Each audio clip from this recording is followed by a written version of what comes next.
The crocuses, they were lovely. The wind, terrible.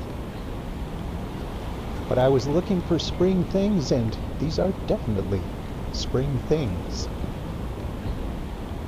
With the kind of crazy weather we've had the last month, spring things have been a little bit hard to find. But luckily, the wild country is not very far from the city. There's elk and moose right next door to us. This one's a little bit unsure of my neighborliness, but trust me, I'm good. But once you do start looking for spring things, they're pretty easy to find. Like these aspen catkins. I love this time of year when they get all those blossoms on them and the sunlight catches them. Oh, those silvery shimmers. So gorgeous. And of course, the bluebirds are back. Their voices are so soft, you can barely hear them. Well, especially on a windy day like this. But I got lucky a little bit further down the road and found this pond sitting in kind of an eddy in the wind. The aspen catkins were barely even moving. And the sparkle on that water, gorgeous. In places, it was like a mirror. On the other side of the valley, though, not quite as calm.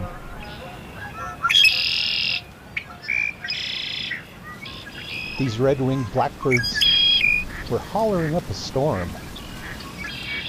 And the wind over here was blowing like crazy.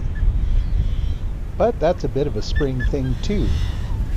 Crocuses, bluebirds, aspen catkins, beautiful weather, windy weather. Those are all spring things here. But I decided to go the next morning to see if I could find some more. This time I went to the prairie side of town, downstream on the Bow River.